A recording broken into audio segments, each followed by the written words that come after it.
नमस्कार दोस्तों, honest critic में आपका स्वागत है। दोस्तों, इस वीडियो का जो टॉपिक है वो आपका न्यूक्लियर बॉम्ब फॉर इंडिया।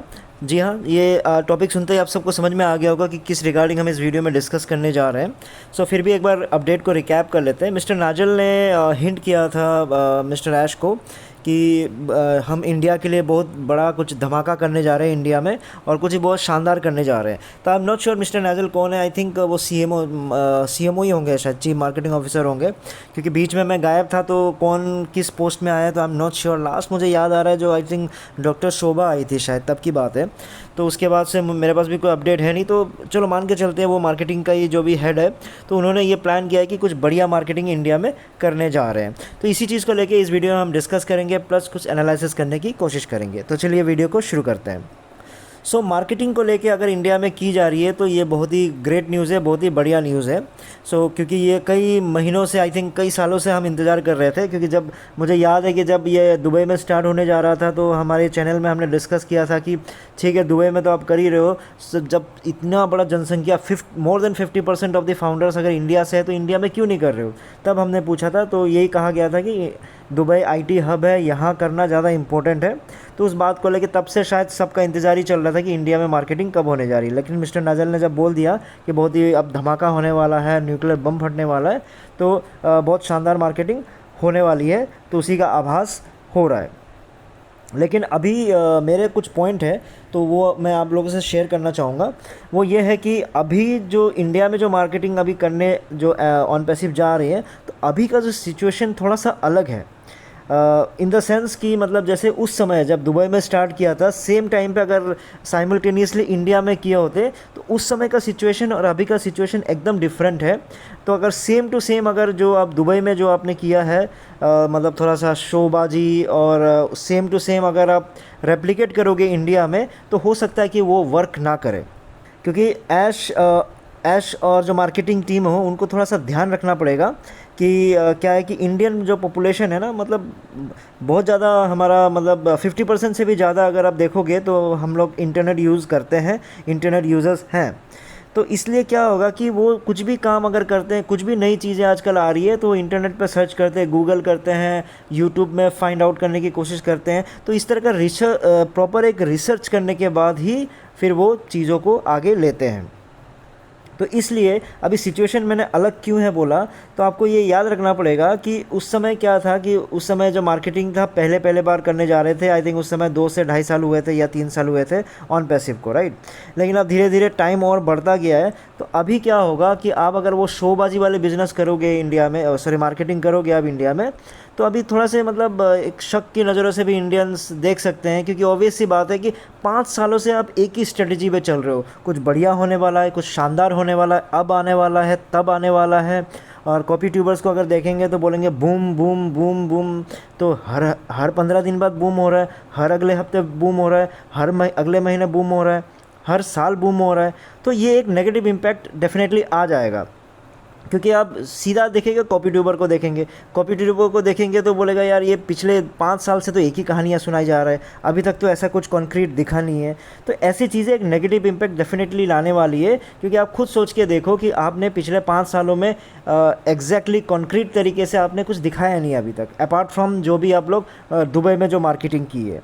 तो इसलिए मेरा जो एडवाइस है, जस्ट मेरा सजेशन है, वो ओवैसी बात है जो मेरे दिल में है, वो आप लोगों से मैं शेयर करना चाह रहा हूँ।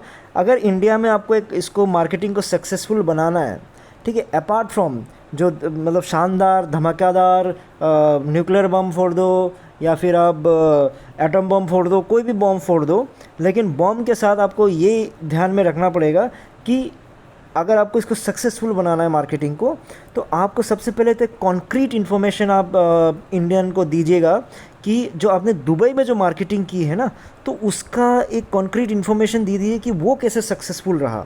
ऑब्वियसली बात है आप लोगों के अकॉर्डिंगली तो वो सक्सेसफुल रहा, तो वो सक्सेसफुल कैसे रहा और वो कैसे फाउंडर्स को बेनिफिट किया, कंपनी को क्या फ़ायदा हुआ, फाउंडर्स को कैसे फ़ायदा हुआ या फिर होने वाला है, तो उसका आपको एक शोकेस करना पड़ेगा, एक रियल एग्जाम्पल आपको देना पड़ेगा, टेस्टिमोनियल्स आपको देना पड़ेगा कि ये देखिए ये हुआ, इसके वजह से ये हुआ। तो मार्केटिंग जो हमने दुबई में किया बहुत ही फ़ायदेमंद रहा। तब जाके जो भी आप इंडिया में जो आप करोगे मार्केटिंग, तब उसका कुछ फ़ायदा होगा या फिर आपको मतलब नए कस्टमर्स, रियल कस्टमर्स आपको मिलेंगे। अदरवाइज़ फिर अगर आप यही चीज़ कहानियाँ सुनाओगे कि ऐसा होने वाला है, वैसा होने वाला है, ज़बरदस्त कर देंगे, तो उससे काम नहीं चलने वाला है। सो दूसरा पॉइंट आप लोगों को याद रखना पड़ेगा कि एटलीस्ट इंडिया में आप मार्केटिंग करने से पहले आपको कम से कम एक प्रोडक्ट, तो शानदार प्रोडक्ट आपको ला के दिखाना पड़ेगा जितने भी इंडियंस को कि ये देखो, ये हमारा जो प्रोडक्ट है ये आ गया है, इसको यूज़ करके देखो आप, कितना शानदार है, कितना ज़बरदस्त है। तो जैसे ही उनको यूज़ करेंगे, उनको फील करेंगे जो इंडियन कस्टमर्स है, तो डेफिनेटली अगर वो बढ़िया रहा तो आप लोगों से ऑटोमेटिकली वो जुड़ जाएंगे। तो यही दो पॉइंट है आप लोगों को बहुत ज़्यादा इंपॉर्टेंट रखना पड़ेगा, ध्यान रखना पड़ेगा। पहला, दुबई में जो आपने किया, इतना शानदार, इतना खर्चा जो भी किया आपने, बूम बूम जो भी किया, वो उसका एक कॉन्क्रीट एग्जांपल आप दीजिएगा कि वो कैसे फाउंडर्स के लिए बेनिफिट रहा, रियल एग्जांपल के साथ, और आप लोगों को कैसे फ़ायदा हुआ। और दूसरा ये है कि ये बताओ कि जो प्रोडक्ट आप जो दिए हो, एक कौन सा है वो प्रोडक्ट है जो लाइव आ चुका है, और उस प्रोडक्ट को आपको यूज़ करने का मौका इंडियन फाउंडर्स को दो। तो अगर इन चीज़ों का आपने ध्यान रखा, जो मैंने पॉइंट बोला है, तो डेफिनेटली ऑन पैसिव को बहुत ही फ़ायदा होगा और वो मार्केटिंग आपका सक्सेसफुल होगा। लेकिन आपने अगर इन चीज़ों को ध्यान नहीं दिया और सिर्फ आपने एकदम शानदार शोबाजी की तरह अगर सिर्फ बूम बूम करने के लिए मार्केटिंग किया, तो मार्केटिंग डेफिनेटली सक्सेसफुल हो सकता है, लोगों को मज़ा आएगा। सबसे ज़्यादा तो आपके जो कॉपी ट्यूबर्स हैं उनको मज़ा आएगा, क्योंकि इतने बूम बूम कर देंगे, और जितने लीडर्स हैं वो इतने शानदार ज़बरदस्त हो जाएंगे, इतनी खुशियाँ करेंगे, गाने लिख देंगे, गाने गाने लग जाएंगे, क्या क्या करने लग जाएंगे। लेकिन उसकी जो असलियत जो होगी, उसका एक्चुअल में जो कहानी होगी, वो आपका अनसक्सेसफुल रहेगा। और वो क्या है, आपका रियल कस्टमर्स को लाना। क्योंकि जहाँ तक मुझे लग रहा है कि आपने दुबई में कर दिया है, तो ओबियसली आप उसको रिज़ल्ट को दिखाओ ना।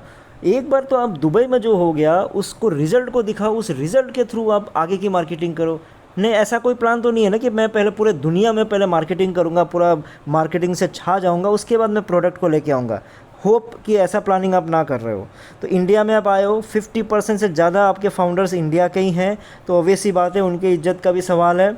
और इंडियंस जो अब ऐसे गूगल सब करके आराम से देख सकते हैं, तो इसलिए काइंडली कहानियाँ मत सुनाइएगा और उनको सपने ज़्यादा मत दिखाइएगा, क्योंकि रियलिस्टिक चीज़ों पे अगर आप डिपेंड करोगे, अगर आप 2-3 साल पहले आके कहानियाँ सुनाते या फिर सपने बेचते तो डेफिनेटली मौका था। लेकिन आप ऑलरेडी दुबई में इतना शानदार कर चुके हैं, तो अभी आपका रेस्पॉन्सिबिलिटी बनता है कि उसका जो रिज़ल्ट है उसको दिखा के ही आप यहाँ पर मार्केटिंग कीजिएगा, तो डेफिनेटली आपका मार्केटिंग सक्सेसफुल होगा। ठीक है दोस्तों, फिर इस वीडियो में इतना ही था। फिर नए वीडियो में नए टॉपिक के साथ आऊँगा, तब तक के लिए टेक केयर, बाय बाय।